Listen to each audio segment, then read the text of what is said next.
Hello साथियों, कैसे हो आप सब लोग। आपका स्वागत है मेरे चैनल द ईगल पे। साथियों, आज हम पढ़ेंगे इतिहास के बहुत ही महत्वपूर्ण प्रश्न जो होंगे प्राचीन कालीन भारतीय इतिहास के वन लाइनर।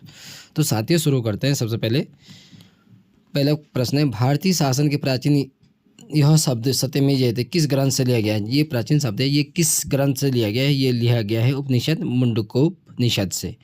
हड़प्पा के लोगों की सामाजिक पद्धति क्या थी। ये थी उचित समतावादी। इनकी सामाजिक पद्धति बहुत ही महत्वपूर्ण है। ईंटों की कृत्रिम गोदी, ये क्वेश्चन तीसरा है। डाक यार्ड वाली एकमात्र सिंध स्थल कौन सा है। वो है लोथल। डाक यार्ड वाली एकमात्र सिंधु स्थल लोथल है, जिसको कृत्रिम गोदी भी कहा जाता है। सिंधु घाटी सभ्यता के लोग प्राय अपने मकान बनाते थे। किस चीज़ से बनाते थे। ये पक्की ईंट से बनाते थे। बहुत ही महत्वपूर्ण है। पुराने विद्या का अभिप्राय है शिलालेखों का अध्ययन। मोहनजोदड़ो में सबसे बड़ा भवन कौन सा था। वो है धान्यागार, जहाँ धान रखा जाता था। ठीक है साथियों। हड़प्पा वस्तु के उत्पादन में अग्रणी था। किस चीज़ की वस्तु में था वो। कपास के उत्पादन में अग्रणी कौन। हड़प्पा वासी। हड़प्पा के निवासी कैसे थे। आप ये देखो, ये थे इन जो हड़प्पा के निवासी थे, ये शहरी थी एक तरफ से। ग्रामीण जो वैदिक निवासी थे वो ग्रामीण थे, और हड़प्पा के क्या थे, शहरी निवासी थे। सिंधु घाटी सभ्यता का बंदरगाह वाला नगर कौन सा है। लोथल इनका बंदरगाह वाला नगर था। वेद शब्द का अर्थ क्या होता है। ज्ञान है। बहुत ही महत्वपूर्ण। भारतीय संगीत का उद्गम किस में खोजा गया है। ये सामवेद संहिता में खोजा गया। ठीक है साथियों, बहुत ही महत्वपूर्ण है। नेक्स्ट देखते हैं। वैदिक युग में राजा अपनी जनता से जो कर वसूल करते थे उससे क्या कहते थे।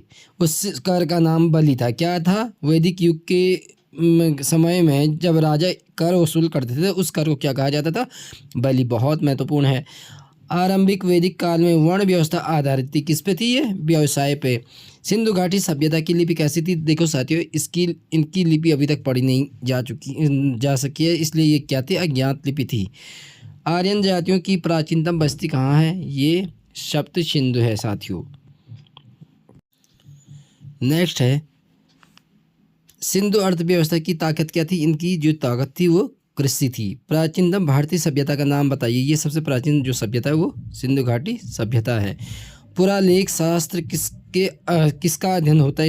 इसमें शिलालेखों का अध्ययन होता है। पुरालेख शास्त्र में कौन सा वेद धार्मिक अनुष्ठानों से संबंधित है। ये यजुर्वेद। किससे संबंधित। धार्मिक अनुष्ठानों से। भारत का कौन सा क्षेत्र एक समय अवंतिका के नाम से जाना जाता था। मालवा वाला जो क्षेत्र है वर्तमान में, इसको किस नाम से जाना जाता था। अवंतिका। बहुत ही इंपॉर्टेंट है। नेक्स्ट देखते हैं। जैनियों के पहले तीर्थकर कौन थे। ये ऋषभदेव थे।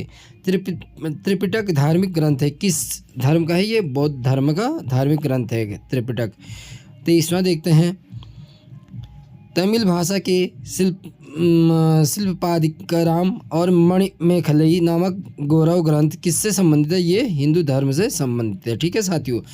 नालंदा विश्वविद्यालय विद्या का एक महान केंद्र था। विशेषता क्या थी। इसमें बौद्ध धर्म से संबंधित होने के कारण। मानव के दुखों के अंत के लिए अष्टांगिक मार्ग प्रतिपादन किसने किया था। ये किया था गौतम बुद्ध ने। किसने किया था साथियों। गौतम बुद्ध ने अष्टांगिक मार्ग।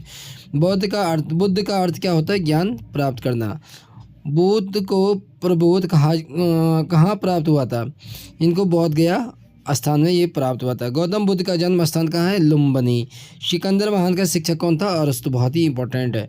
सिकंदर, अलेक्जेंडर और पोरस की सेना ने किस नदी के आमने सामने वाले तटों पर पड़ाव डाला था। ये झेलम नदी है। बहुत महत्वपूर्ण है। इनका जो युद्ध का जो क्षेत्र माना जाता है वो झेलम वाला क्षेत्र याद रखना है। कौन सा शासक बुद्ध का समकालीन था। ये था बिंबिसार। बुद्ध धम्म और संघ मिलकर कहलाते हैं त्रिरत्न कहलाते हैं। ठीक है साथियों। नेक्स्ट देखते हैं।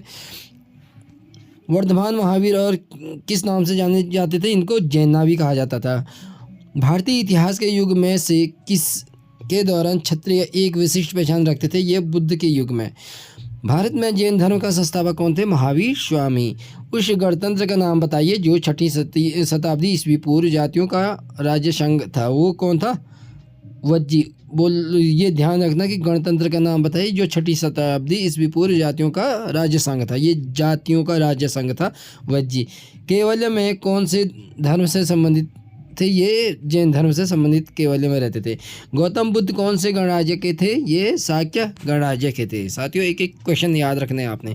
अशोक ने तृतीय बौद्ध परिषद कहाँ बुलाई थी? ये पाटलिपुत्र में। अर्थशास्त्र की रचना किसने की? कौटिल्य ने। और अर्थशास्त्र किसके पुस्तक? कौटिल्य की। और कौटिल्य कौन थे? चंद्रगुप्त मौर्य के प्रधानमंत्री, बहुत ही तेज दिमाग वाले। किसके द्वारा तृतीय बौद्ध परिषद का संस्करण प्रदान किया गया था? ये अशोक के द्वारा। यूनानियों को भारत से बाहर किसने निकाला था? ये चंद्रगुप्त मौर्य ने। बहुत महत्वपूर्ण है। शिलालेखों में किस राजा को प्रियदर्शी, देवताओं का प्रिया कहा गया है? देवाना प्रिया कहा गया है। ये अशोक को कहा गया। ठीक है साथियों। कहा जाता है कि सेंट थॉमस ईसाई धर्म का प्रचार करने के लिए भारत आए थे। वे किसके शासनकाल में भारत आए? पार्थियन। किसने भारत पर सबसे पहले चढ़ाई की थी? डेरियस ने सबसे पहले चढ़ाई की थी। यूनानी रोमन कला को कहाँ स्थान प्राप्त हुआ है? गांधार में। कहाँ स्थान प्राप्त हुआ था यूनानी रोमन कला को? गांधार में। सन 78 ये ईस्वी सन 78 से प्रारंभ होने वाले शक संवत का संस्थापक कौन थे? कनिष्क। कनिष्क ने कौन सा संवत चलाया था? शक संवत। बहुत ही इंपॉर्टेंट है। शक संवत किसने और कब शुरू किया? ये कनिष्क ने 78 ईस्वी में शुरू किया था। ये मतलब इस वक्त जो ईस्वी चलती है उसके एक ईसा से पूर्व होते एक बाद में, तो ये 78 ईस्वी है, तो बाद की बात है। वह महानतम किसान नेता कौन था जो बौद्ध बन गया था? वो कौन था साथियों? उसका नाम था कुजाला। ये यहाँ पे लिखा गया है साथियों। संगम युग का संबंध कहाँ से के इतिहास से? इनका संबंध तमिलनाडु के इतिहास से है। कुषाण काल में भारत और ग्रीक शैली के मिश्रण से विकसित कला शैली को किस नाम से जाना जाता है? ये गांधार कला के नाम से जाना जाता है। नेक्स्ट देखते हैं साथियों। किस राजा देश में अशोक ने कलिंग युद्ध के हताहतों का उल्लेख किया? किस राज्य देश में अशोक ने कलिंग युद्ध के हताहतों का उल्लेख किया है और युद्ध त्याग की घोषणा की है? ये शिला राजा देश जो इनका 13 है, इसमें अशोक ने क्या किया था? इसका उल्लेख किया था। अशोक ने समूचे भारत और सीलोन बौद्ध धर्म का प्रसार किस प्रकार किया था? इनने धर्म जो ये प्रसार किया था बौद्ध धर्म का, तो धर्म महामात्रों की इनने क्या की थी? नियुक्ति की थी और उनको भेज के क्या किया था? बौद्ध धर्म का प्रसार किया था। सातवाहन का सबसे बड़ा शासक कौन था? तो ये गौतमीपुत्र सतकर्णी। किस भारतीय शासक ने कलिंग का युद्ध लड़ा था? अशोक, सबको पता होगा। संगम साहित्य के संरक्षक कौन थे? ये पांड्य थे। बहुत ही इंपॉर्टेंट क्वेश्चन, बहुत बार आता भी है। संगम साहित्य का संरक्षक कौन है? पांड्य इसके संरक्षक थे। मौर्य साम्राज्य की राजधानी कहाँ थी? पाटलिपुत्र, सबको पता है। आयुर्वेद के वैद्य चिकित्सा का भगवान किसे माना जाता है?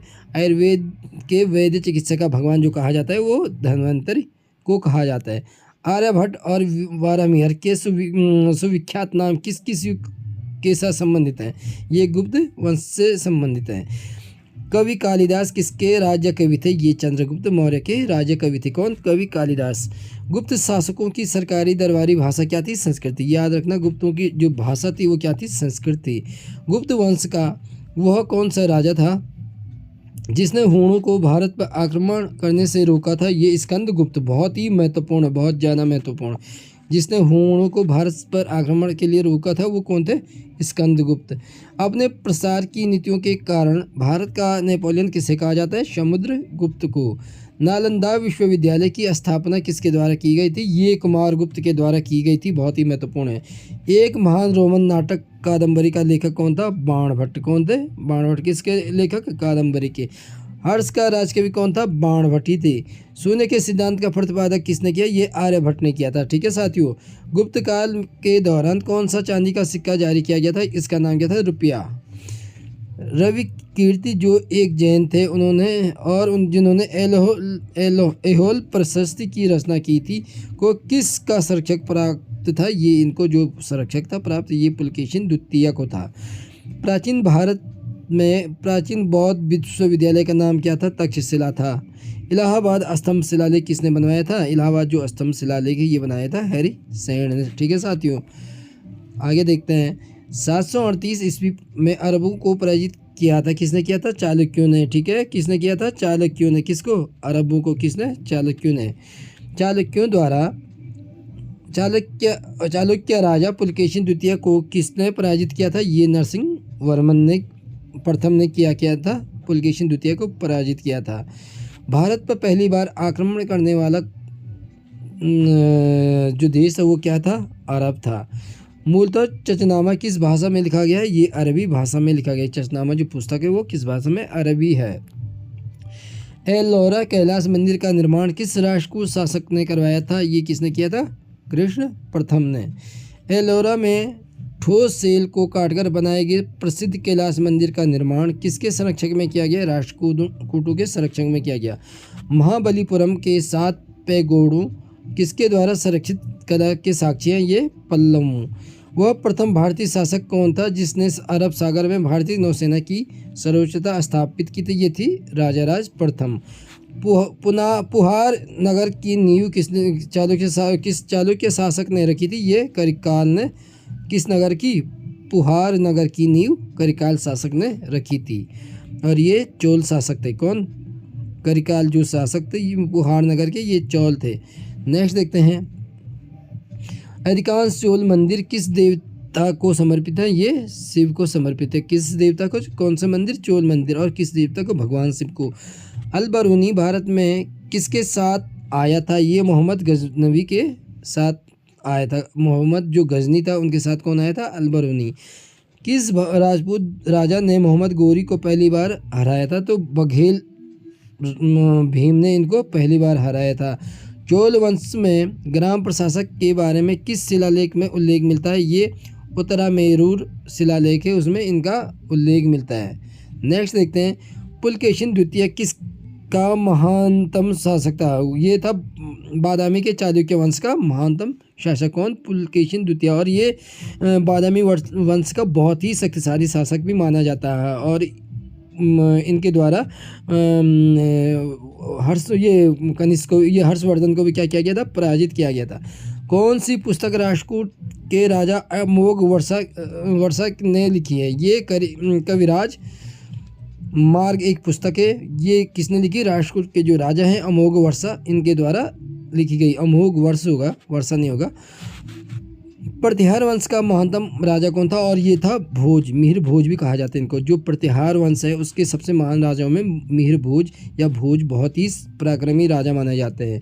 अजंता एलोरा की गुफाएं कौन से शहर में स्थित हैं, ये औरंगाबाद में, बहुत ही महत्वपूर्ण है साथियों। संसार में बुद्ध की कौन सबसे बड़ी एवं आत्मीय प्रतिमा कहाँ स्थापित की गई, ये जो स्थापित की गई बमियान में की गई थी। किसकी सबसे बड़ी प्रतिमा, भगवान बुद्ध की, ये यहाँ पे लिखा गया, संसार में बुद्ध की सबसे बड़ी आत्मीय प्रतिमा, ये बमियान, याद रखना। अंगकोर वाटक मंदिर कहाँ स्थित है, ये कंबोडिया में। अजंता की चित्रकला कृतियों में वर्णित कथानक हैं, कौन थे, ये जातक थे। व्याकरण ग्रंथ अष्टाध्यायी, बहुत ही महत्वपूर्ण क्वेश्चन है, के रचनाकार कौन थे, पाणिनि। पाणिनि की पुस्तक कौन क्या है, अष्टाध्यायी। ऐसे प्रश्न आते हैं। अजंता कलाकृतियों किससे संबंधित है, ये गुप्त काल से। पुरुष, ये होगा पुरुषपुर होगा, ये पुरुषपुर किसका दूसरा नाम है, ये पेशावर का। बारहमिहिर का पंच सिद्धांतम किससे संबंधित है, ये खगोल विज्ञान से संबंधित है। किसका, बारहमिहिर का पंच सिद्धांतम। पंचतंत्र की कथाओं का संकलन किसने किया था, ये विष्णु शर्मा ने, बहुत ही महत्वपूर्ण है। और पंचतंत्र एक ऐसी पुस्तक है जिसका 51 भाषाओं में भी क्या हो चुका है, 51 भाषाओं में इसका अनुवाद हो चुका है। कंबोडिया में स्थित अंगकोर वाट का सुप्रसिद्ध विष्णु मंदिर, क्योंकि याद रखना साथियों, कंबोडिया में जो मंदिर है वो भगवान विष्णु को समर्पित है। और ये अंगकोर वाट का प्रसिद्ध मंदिर है, ये किसने बनाया, ये सूर्यवर्मन द्वितीय ने। बहुत ही महत्वपूर्ण है कि कंबोडिया में स्थित जो विष्णु भगवान का मंदिर है वो किसने बनाया, सूर्यवर्मन द्वितीय ने। प्राचीन काल में स्रोत सामग्री लिखने के लिए प्रयुक्त भाषा क्या थी, संस्कृत थी। धातु से बने सिक्के सबसे पहले प्रकट हुए थे, ये बौद्ध के काल में हुए थे। भारत में खोजा गया सबसे पहला पुराना शहर कौन था, हड़प्पा, सबको पता है। बिना दूर के एकमात्र हिंद नगर कौन सा है, वो चन्हू-दड़ो है। ये हड़प्पा के काल की बात कर रहे हैं। देवी माता की पूजा संबंधित है, ये भी सिंधु घाटी सभ्यता से ही संबंधित है। हड़प्पा सभ्यता का प्रसिद्ध खोजकर्ता कौन था, दयाराम साहनी। ये याद रखना, हड़प्पा सभ्यता की खोज सबसे पहले किसने की थी, सर्वप्रथम वो की थी दयाराम साहनी ने। और चार्ल्स मार्शल हैं, उनके सानिध्य में ये हुई थी। आगे देखते हैं, हड़प्पा सभ्यता किस युग की थी? ये कांस्य युग की थी। ठीक है साथियों, हड़प्पा सभ्यता कांस्य युग की थी। और उससे जस्ट पहले का कौन सा युग था? ताम्र पाषाण युग। सिंधु घाटी के घर किससे बनाए जाते थे? ईंटों के। किस जिले में मोहनजोदड़ो स्थित है? ये लरकाना में मोहनजोदड़ो स्थित है। किस जिले में? लरकाना में है। कौन सा प्राचीन भारतीय नगर 3 विद्वान संतों कपिल गार्गी और मैत्रेय के का घर था? ये मिथिला जो क्षेत्र है वो इन 3 विद्वान संतों का घर है। और ये 3 विद्वान कपिल, गार्गी और मैत्रेय हैं। वैदिक लोगों द्वारा किस धातु का प्रयोग सबसे पहले किया गया? ये तो तांबे का है, ये याद रखना। उत्तर वैदिक काल के वेद विरोधी और ब्राह्मण विरोधी धार्मिक अध्यापनों को किस नाम से जाना जाता है? ये श्रमण नाम से जाना जाता है। आर्य सभ्यता में मनुष्य के जीवन के आयु के चरण का क्रम ब्रह्मचर्य, गृहस्थ, वानप्रस्थ। अच्छा, ये बोला आर्य सभ्यता में मनुष्य के जीवन के आयु के चरण का क्रम क्या है? सबसे पहले ब्रह्मचर्य है, गृहस्थ है, वानप्रस्थ है और फिर संन्यास है। इसका जो क्रम दिया गया है। यज्ञ सूत्र किस वेद में? ये यजुर्वेद में। बहुत महत्वपूर्ण है। यज्ञ सूत्र किस वेद में रखा गया है? यजुर्वेद में। उपनिषद रूप से क्या अर्थ होता है? इसका मतलब होता है पास बैठना। उपनिषद का मतलब पास बैठना। ठीक है, याद रखना। सिंधु घाटी सभ्यता का गोदी वाड़ा लोथल कहाँ स्थित है? ये गुजरात में स्थित है। आगे देखते हैं, महाभारत का प्रारंभिक नाम क्या था? जय संहिता। महाभारत का जो प्राचीन नाम है वो क्या है? जय संहिता। ये यहाँ पे लिखा गया है। ठीक है साथियों, सिंधु घाटी में कौन सा एक स्थल पाकिस्तान में स्थित है? ये हड़प्पा पाकिस्तान में है, जो वर्तमान में है। सिंधु घाटी की सभ्यता के लोग किसकी पूजा करते थे? ये पशुपति की पूजा करते थे, शिव की पूजा करते थे। मोहनजोदड़ो में सबसे बड़ी इमारत कौन सी? Great granary. किस प्रकार का मृदभांड पॉटरी भारत में द्वितीय शहरीकरण के प्रारंभ का प्रतीक माना जाता है? ये उत्तर काले पॉलिश युक्त बर्तन इनमें गिने जाते हैं। राजस्थान में माउंट आबू पर दिलवाड़ा मंदिर का निर्माण किस धर्म के अनुयायियों के द्वारा किया गया था? ये जैन धर्म के अनुयायियों द्वारा किया गया था। अजंता की चित्रकारी किससे प्रेरित है? ये दयालु बुद्ध से है, ये भगवान बुद्ध से है।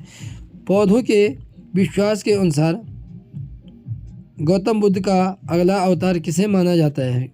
दोस्तों यहाँ पे पौधों का हो गया, पौधे नहीं होंगे, बौद्धों का होगा। बौद्धों के विश्वास के अनुसार गौतम बुद्ध का अगला अवतार कौन सा माना जाएगा? ये मैत्रेय है। बौद्ध धर्म का निर्माण स्थल कौन सा है? कुशीनगर, याद रखना। नेक्स्ट देखते हैं, बौद्ध धर्म ने समाज के 2 वर्गों को अपने साथ जोड़कर एक महत्वपूर्ण प्रभाव छोड़ा। वो वर्ग थे स्त्रियां एवं शूद्र को। इनको क्या किया था? अपने साथ जोड़ा गया था। बुद्ध वंश किस वंश से संबंधित है? ये शाक्य। ये क्वेश्चन बहुत बार आता है कि भगवान बुद्ध किस वंश से संबंधित थे? शाक्य वंश से। कौन सा भारत में लिखित सबसे बाद वाला बौद्ध धर्म का ग्रंथ है? ये कौन सा है? ये जो ग्रंथ है वामसात पाकसिनी है। ये बौद्ध धर्म का सबसे बाद वाला लिखित ग्रंथ है। ठीक है, बौद्ध ने अपना प्रथम धर्म संदेश प्रवचन कहाँ दिया था? ये सारनाथ में दिया था और बहुत महत्वपूर्ण है, कई बार अक्सर ये पूछा ही जाता है। अलेक्जेंडर सिकंदर और पोरस की लड़ाई अभी मैंने कहा था किस नदी के किनारे हुई थी? झेलम नदी के किनारे। आमने सामने दोनों को ने सबसे पहले क्या किया था? पड़ाव डाला था। उसके बाद इनका युद्ध हुआ था, जिसमें कहा जाता है कि पोरस की विजय हुई थी और जो सिकंदर महान था वो हार गए थे। आगे देखते हैं, इच्छा सब, एक मिनट, अब देखते हैं, इच्छा सब कष्टों का कारण है। ये एक तथ्य है। इसका विचार करने वाला धर्म कौन सा है? ये बौद्ध धर्म है। बौद्ध धर्म ने क्या कहा है? इच्छा सब कष्टों का कारण है। मतलब इच्छा, इंसान क्या करता है? किसी चीज़ की क्या चेष्टा रखता है, इच्छा रखता है, तो वो क्या होता है? वो कष्टों का क्या बन जाता है? हमारा कारण बन जाता है। तो वो बौद्ध धर्म में कहा गया है। प्रथम बौद्ध परिषद कहाँ आयोजित की गई थी? ये राजगृह में की गई थी। मिलिंद पन्हों बहुत ही महत्वपूर्ण किताब है। क्या है? ये बौद्ध ग्रंथ है। और ये किसका ग्रंथ? बौद्ध का ग्रंथ है। और मिलिंद पन्हों के बारे में कभी आप पढ़ोगे तो बहुत ही बढ़िया तरीके से इसमें एक कहानी दी गई है, तो इसको भी जरूर देखना। तिब्बत में बौद्ध धर्म के प्रचार करने वाले बौद्ध भिक्षु कौन थे? ये पद्म संभव थे।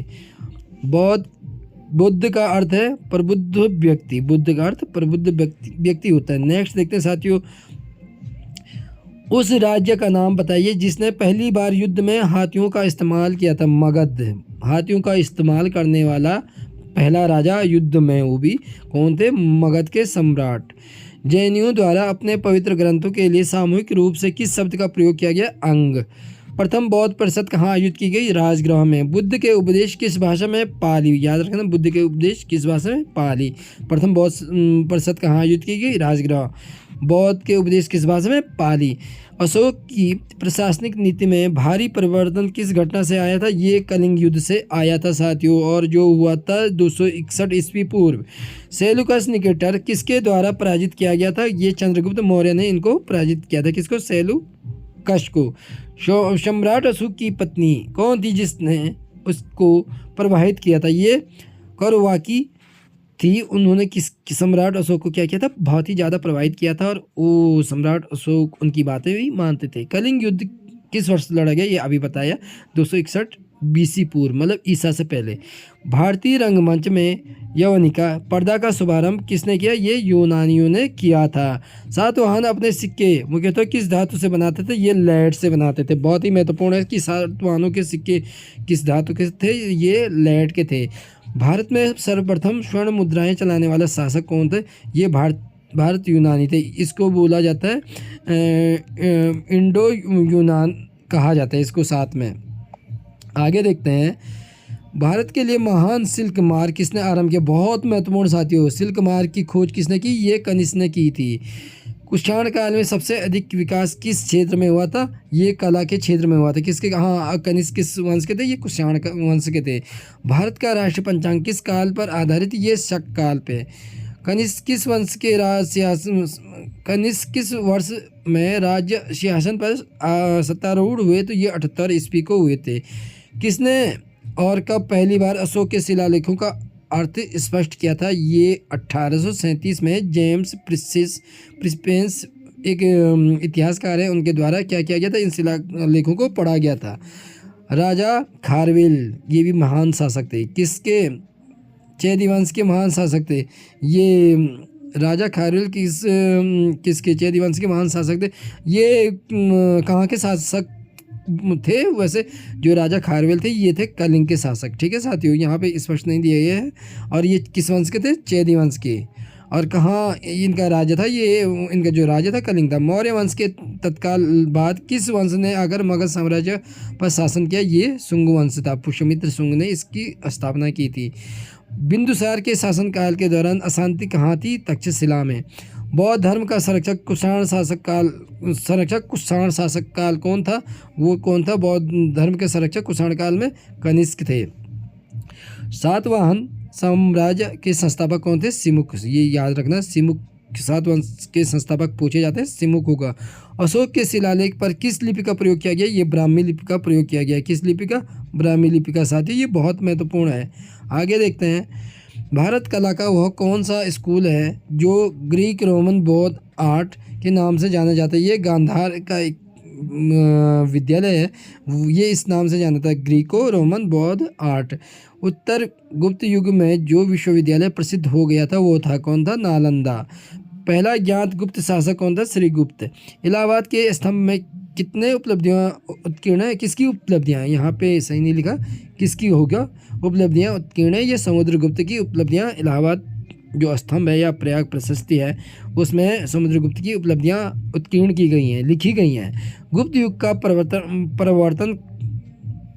प्रवर्तक कौन था? तो ये श्रीगुप्त इस युग के प्रवर्तक थे या संस्थापक हो गया। गुप्त शासक के दौरान कौन ऐसा व्यक्ति था जो एक महान खगोल विज्ञानी गणितज्ञ भी था? ये कौन थे? आर्यभट्ट।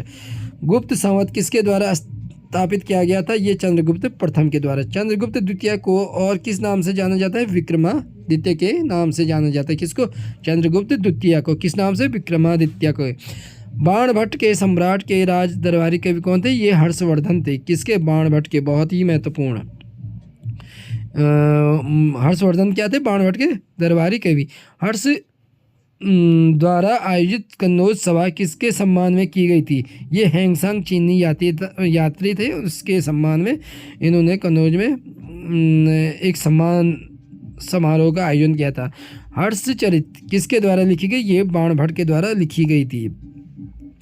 अलवार संतों को आविर्भाव किस आधुनिक राजा से हुआ? ये तमिलनाडु के राजाओं से हुआ था। हर्षवर्धन का समकालीन दक्षिण भारतीय शासक कौन था? पुलकेशिन द्वितीय।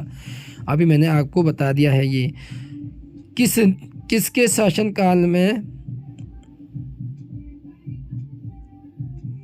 किसके शासनकाल के दौरान अजंता की गुफाएं निर्मित की गई थी? ये गुप्त की। द्वितीय पांड्यन साम्राज्य के भूमि माप का उल्लेख किसने किया है? थलेईपुरम तांबे के प्लेटों के द्वारा। राजा हर्ष ने अपनी राजधानी थानेश्वर से कहाँ स्थानांतरित की? कन्नौज की थी। खजुराहो के मंदिर का निर्माण किसने किया था? ये चंदेल राजाओं ने किया था खजुराहो के मंदिर। आगे देखते हैं।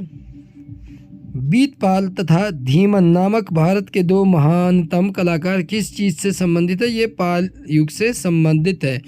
चौल वंश का सर्वाधिक प्रसिद्ध शासक कौन था? पुलकेशिन द्वितीय। किस राजपूत शासक ने प्रसिद्ध शहर भोपाल की स्थापना की थी? राजा भोज ने।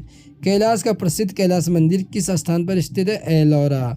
राष्ट्रकूट साम्राज्य का प्रवर्तक कौन था? ये दंडी दुर्ग या दंती दुर्ग भी बोला जाता है। राष्ट्रकूट साम्राज्य के जो संस्थापक थे वो थे। आगे देखते हैं।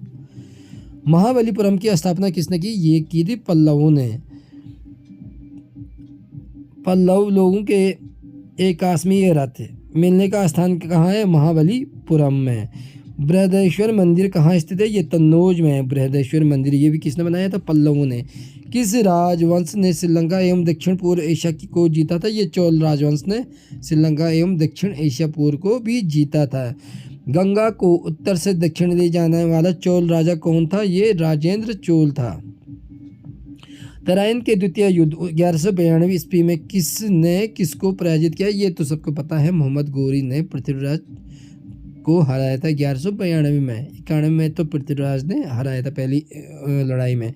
किस लड़ाई में मोहम्मद गोरी के लिए दिल्ली का क्षेत्र खोल दिया गया? ये तराइन की ही जो लड़ाई थी दूसरी वाली। किस पल्लव शासक के शासनकाल में पल्लवों और चालुक्यों के बीच लंबा संघर्ष चला? ये महेंद्रवर्धन जो राजा थे प्रथम, उनके शासनकाल में ये लंबी लड़ाई चली थी।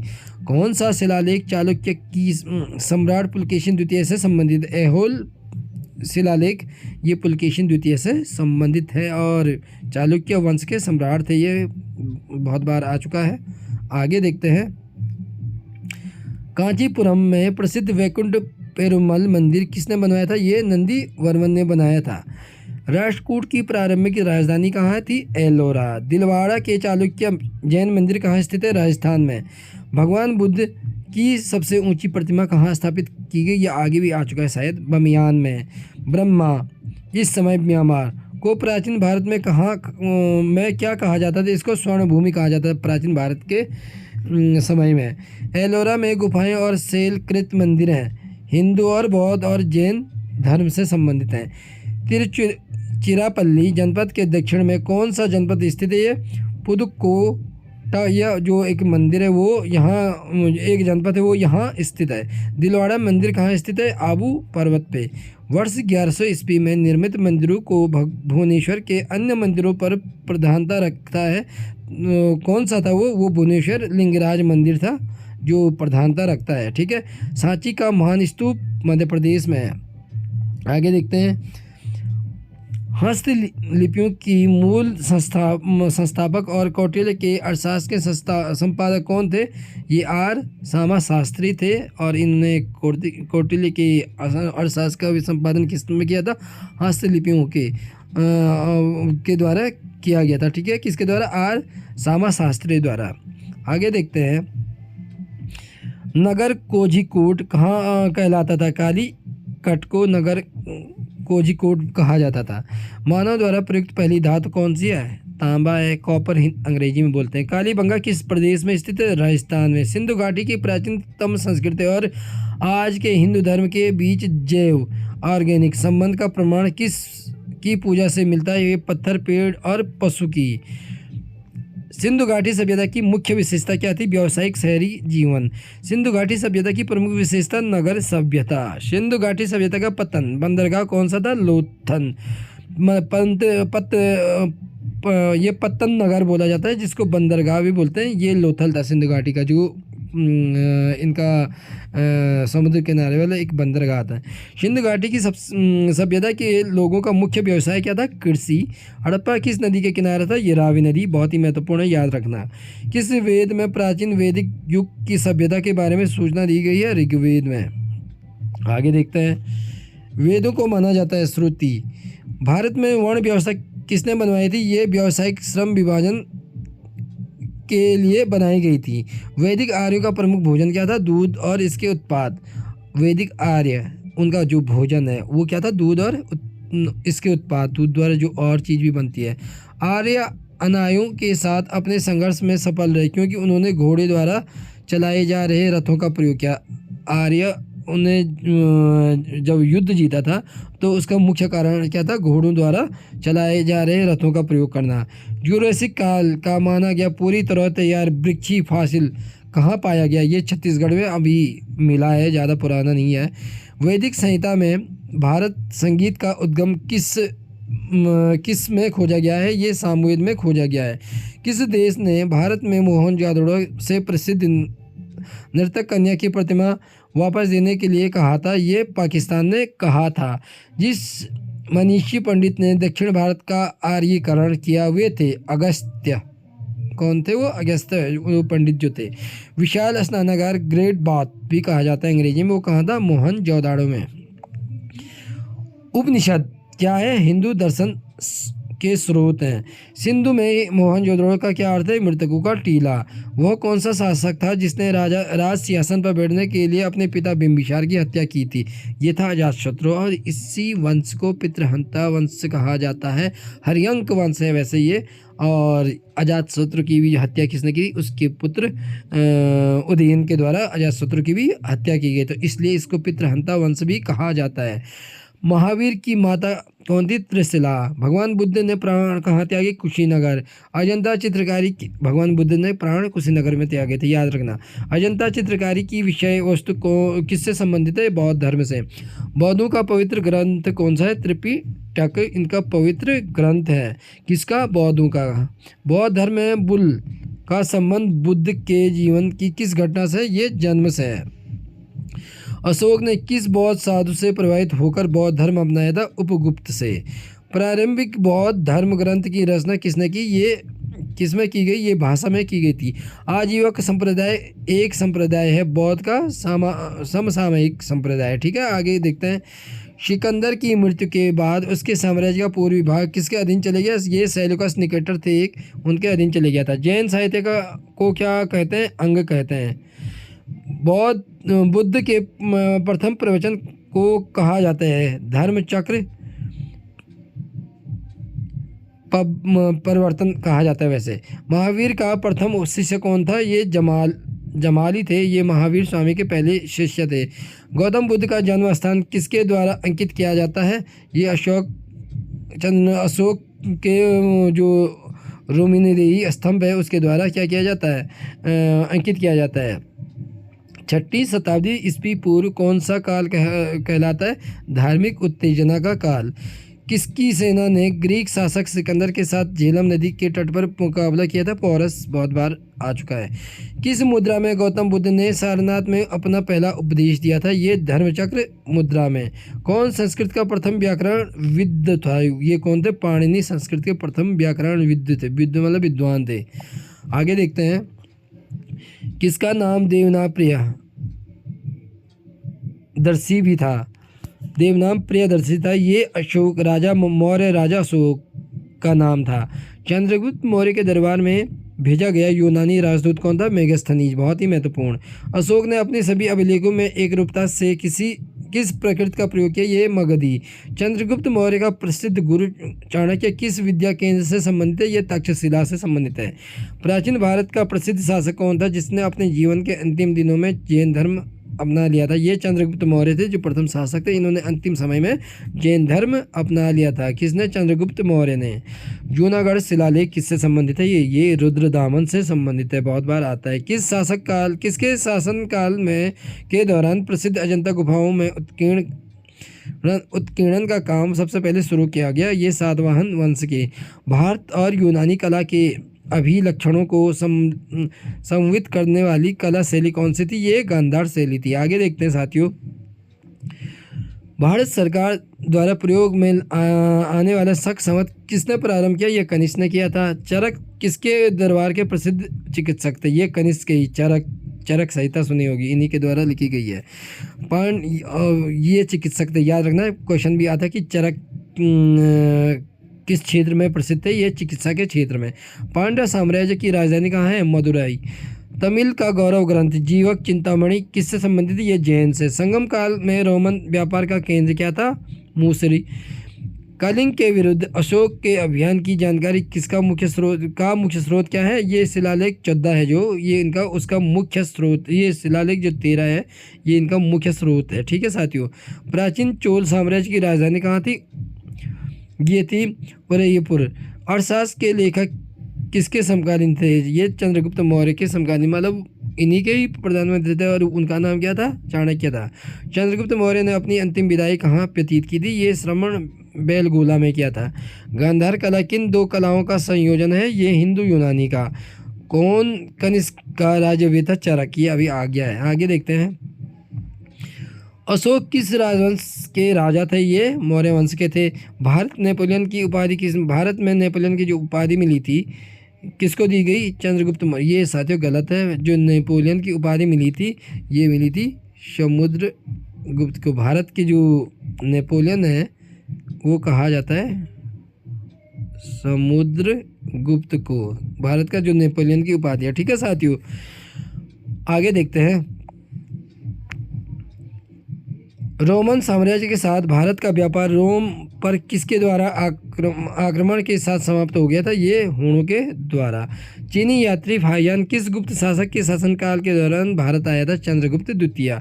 गुप्त राजवंश किसके लिए प्रसिद्ध है? कला एवं स्थापत्य कला के लिए। गुप्त राजा जिसने विक्रमादित्य की पदवी ग्रहण की थी वो थे चंद्रगुप्त द्वितीय। गुप्त काल में किस धातु के सर्वाधिक सिक्के जारी किए गए? सोने के। किसके सिक्के संगीत के प्रति उसका प्रेम दर्शाते हैं? गुप्तों के। हर्षवर्धन अपनी धार्मिक सभा कहाँ करता है? ये प्रयाग में। हैंगसंग किसके शासनकाल में भारत आया था? ये हर्षवर्धन के शासनकाल में भारत आया था हैंगसंग। ये भी चीनी यात्री था। बारामीर क्या थे? ये खगोलज्ञ था या खगोल शास्त्री थे। लिच्छवी दोहित्र किसे कहते हैं? ये समुद्रगुप्त को कहते हैं। दोस्तों बहुत ही महत्वपूर्ण। राष्ट्रकूटों का सर्वाधिक चिरस्थायी योगदान था कन्नड़ काव्य के 3 कवि पंपा, पन्ना और राणा तथा कैलाश मंदिर का स्थापना करना। इनका योगदान बहुत ही महत्वपूर्ण रहता है राष्ट्रकूटों का। इसमें कौन सा शिलालेख प्रयाग प्रशस्ति के नाम से जाना जाता है? महरौली शिलालेख। गुप्त शासन काल का संस्थापक किसे माना जाता है? श्रीगुप्त। किस अभिलेख शिलालेख में सती प्रथा का प्राचीनतम संदर्भ मिलता है? ये भानुगुप्त के ऐपण शिलालेख में। बहुत महत्वपूर्ण है, पूछा जाता है। भानुगुप्त का कौन सा शिलालेख है? ऐपण। और ये इसमें क्या साक्ष्य मिलते हैं? सती प्रथा के। मोहम्मद बिन कासिम ने किस ईस्वी में भारत में सिंध पर विजय प्राप्त की थी? ये 712 ईस्वी में। और सिंध पर आक्रमण कब भी किया? वो भी 712 में ही किया था। चालुक्यों ने अपना साम्राज्य स्थापित कहाँ किया था? ये दक्षिण भारत में किया था, इनके द्वारा जो किया गया था। किस शासक ने पौधों के लिए विख्यात विक्रम विश्वविद्यालय की स्थापना की थी? धर्मपाल ने। दोस्तों ये पौधों नहीं होगा यहाँ पे, ये बौद्ध होगा। बौद्धों के लिए विख्यात विश्वविद्यालय विक्रमशिला विश्वविद्यालय की स्थापना की धर्मपाल ने। गीत गोविंद के लेखक कौन है? जयदेव है। महाबलीपुरम के रथ का निर्माण किस शासनकाल में हुआ था? ये पल्लवों के शासनकाल में हुआ था। किस शासक के राज्यकाल में अजंता और एलोरा की गुफा चित्र कला विकसित हुई? ये राष्ट्रकूटों के समय में। पल्लवों की राजधानी कहाँ थी? कांची। चोल राजाओं ने किस धर्म को संरक्षण दिया? इन्होंने शैव धर्म को। किस राजाओं ने? चोल ने। किस धर्म को? शैव धर्म को। राजकुमार एलाना ने दूसरी शादी ईसा पूर्व में श्रीलंका पर विजय प्राप्त की थी। यह द्रविड़ शासकों के किस वंश से संबंधित है? ये चौल से संबंधित हैं। चौल राजाओं की राजधानी थी तन्नूज। चौल राजाओं का शासन था तमिलनाडु पर। किसका? चौल राजाओं का। पृथ्वीराज रासो किसने लिखी? चंद्रबरदाई ने। बहुत ही महत्वपूर्ण है। किसने सोमनाथ मंदिर पर आक्रमण किया? मोहम्मद गजनवी ने। सिंध पर विजय प्राप्त करने वाले और अब सेना के सेनापति का नाम बताइए।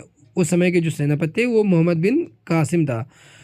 अरब सेनापति थे जो, ये अब नहीं होगा, अरब सेनापति होगा। अरबियों ने मुल्तान को क्या नाम दिया था? इन्होंने स्वर्ण नगरी नाम दिया था। भारत पर सबसे पहले आक्रमण करने वाला कौन था? ये आर्य थे। भारत के किस क्षेत्र में कामरूप एक प्राचीन नाम है? भारत के किस क्षेत्र का कामरूप एक प्राचीन नाम है? वो असम का है। कौन से पल्लव राजा ने चालुक्य के सम्राट राजा पुलकेशिन द्वितीय को पराजित करके उनका वध करके वातापिंडकोंडा का खिताब प्राप्त किया था? ये नरसिंहवर्मन जो प्रथम थे उनके द्वारा, जबकि पुलकेशिन द्वितीय भी एक बहुत ही शक्तिशाली शासक था। चित्रकला की गांधार शैली का सूत्रपात किसके द्वारा किया गया था? ये महायान संप्रदाय द्वारा किया गया था। आगे देखते हैं। राज प्रतीक के फलक के नीचे देवनागरी लिपि में उत्कीर्ण शब्द सत्यमेव जयते किस उपनिषद में लिखा गया? ये मुंडकोपनिषद में। भारत में नालंदा विश्वविद्यालय किस राज्य में स्थित है? बिहार में। लिंगराज मंदिर कहाँ स्थित है साथियों? ये भुवनेश्वर में। तक्षशिला के प्रसिद्ध स्थल होने के कारण प्रसिद्ध होने का कारण क्या है? गांधार कला इसका मुख्य कारण है। सांची क्यों विख्यात है? यह सबसे बड़े बौद्ध स्तूपों के लिए विख्यात है। श्री पेरबंदूर किसका जन्मस्थल है? ये श्री रामानुजाचार्य हैं, उनका जन्मस्थल है। भारत सरकार ने किस शासक से अपना प्रतीक लेकर अपनाया? अशोक का जो प्रतीक चिन्ह है वो अपना रखा है भारत सरकार ने। ईस्वी पूर्व दूसरी सदी में शूद्रक ने मृच्छकटिकम नामक प्रसिद्ध नाटक की रचना की, जो संस्कृत भाषा में। क्वेश्चन आता है मृच्छकटिकम की जो भाषा थी वो क्या थी? संस्कृत। किसने लिखा था? शूद्रक ने। मृच्छकटिकम का अर्थ क्या होता है? मिट्टी की छोटी गाड़ी। ठीक है साथियों, ये हो गए साथियों प्रश्न, और इसमें अब बताऊंगा मैं आपको 5 महत्वपूर्ण प्रश्न।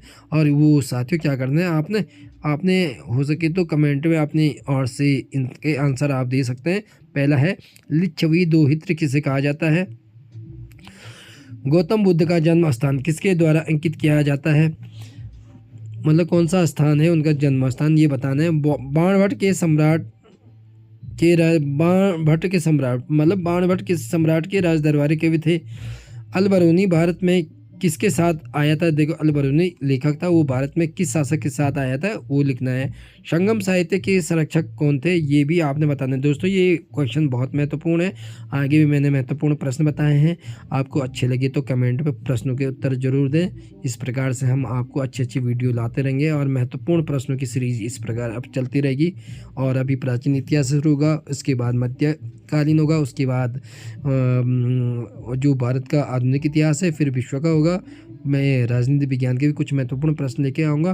प्रश्नोत्तरी आपको मैं लगातार बताता रहूँगा। आने वाले समय में उन प्रश्नों की व्याख्या भी आपको दी जाएगी। धन्यवाद साथियों, बने रहें आप मेरे चैनल द ईगल पे।